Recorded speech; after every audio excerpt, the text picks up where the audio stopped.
Hello guys, कैसे हैं आप लोग। और आप लोग के लिए मैं आज कुछ स्पेशल लेके आया हूँ जो भूमि के बारे में जानकारी है। और यह जो जानकारी है ये कोई नॉर्मल जानकारी नहीं है। ये हर एक व्यक्ति का क्या हर एक व्यक्ति का हर एक व्यक्ति को ये जानकारी होना अनिवार्य है। अगर आपको यह जानकारी नहीं है तो आपके साथ कभी भी फ्रॉड हो सकता है और कभी भी आपको कुछ हो सकता है जो ज़मीन के मामले में। तो ये जो धारा है, ये धारा किस काम में आता है, क्या आता है, ये सब आज मैं आपको बताऊंगा। तो पहले जो है धारा 6 है। क्या धारा 406 इसका मतलब है धारा 400 क्या है, धारा मतलब इसका मतलब क्या है, धारा 406 इसमें क्या होता है, ये सब आपको मैं A to Z आपको जानकारी दूंगा। मैं आपको धारा 406 यह जो धारा है विश्वासघात तोड़ने वालों के लिए, क्या विश्वासघात तोड़ने वालों के लिए बनाया गया है। अब आप बोलेंगे किस प्रकार का विश्वासघात तोड़ने वालों के लिए, विश्वास तो बहुत प्रकार का होता है। तो ये जो टॉपिक है ये ज़मीन के बारे में टॉपिक चल रहा है, ज़मीन के बारे में। और मैं जो ये धारा 406 है विश्वासघात तोड़ने वालों के लिए, जो ज़मीन, जैसे कोई व्यक्ति है, ठीक है, वो बेघर है, कोई व्यक्ति है वो बेघर है, उसके पास कोई भी ज़मीन नहीं है, और वो बेघर है। और कोई रैयत बोल दिया कि भाई जब तक तुम हमारे ज़मीन में रह जाओ और जब तुम्हारा स्थिति ठीक हो जाएगा तब तुम चले जाना। लेकिन क्या करता है वो व्यक्ति, जब 4-5 साल उस ज़मीन में कंटिन्यू रहते हैं तो वो थोड़ा सा चालाक बनने लगते हैं। और वो व्यक्ति विश्वासघात तोड़ने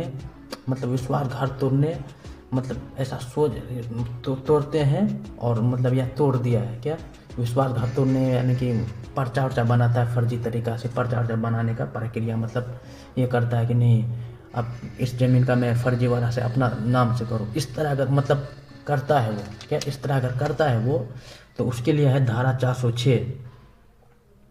ठीक है, धारा 406 है। अगर आप ये धारा से उसको आप कानूनी तरीक़ा से उसको आप बेघर कर सकते हैं, फिर दोबारा आप अपना ज़मीन अपना खुद रख सकते हैं। ये एक धारा हो गया। और दूसरा धारा है धारा 467। क्या धारा 467 ये जो धारा है, जो व्यक्ति फर्जीवाड़ा से और फर्जी तरीक़ा से फर्जी दस्तावेज तैयार कर लेता है, क्या जो व्यक्ति फर्जीवाड़ा से और फर्जी तरीक़ा से और फर्जी दस्तावेज तैयार कर लेता है, उसके लिए है धारा 467। धारा 467 ये धारा जो है, अब किस व्यक्ति यानी कि कोई ज़मीन किसी को ऐसे दिए, ये ऐसा नहीं होता गाँव में कि हाँ जब तक तुम हमारे ज़मीन में रह जाओ। लेकिन वो रहते हैं और क्या करते हैं, फर्जीवाड़ा से फर्जी दस्तावेज बना लेते हैं और दावा करते ही नहीं ये मेरा ज़मीन है। उसके लिए है धारा 467। फिर तीसरा धारा जो है अपना धारा 420। धारा 420 ये किसके लिए बनाया गया है।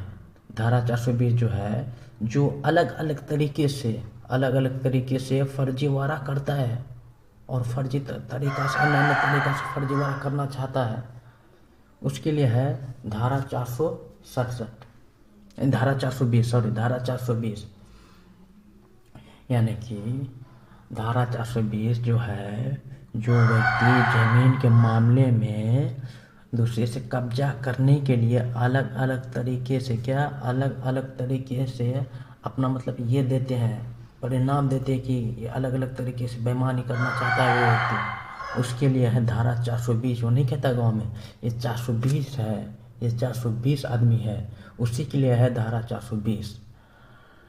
लेकिन धारा 420 इसमें जो थोड़ा लॉन्ग टाइम हो जाता है, इसलिए एक और धारा है इसी की, क्या धारा 420 है, उसी के बगल में एक धारा 406 क्या धारा 6 जिसका नाम है स्पेसिफिक रिलीफ एक्ट 1963। क्या? Specific relief act 1963। यह धारा जो है, धारा 6 है, यह धारा से आप बहुत जल्दी इंसाफ पा सकते हैं। क्या? इंसाफ पा सकते हैं।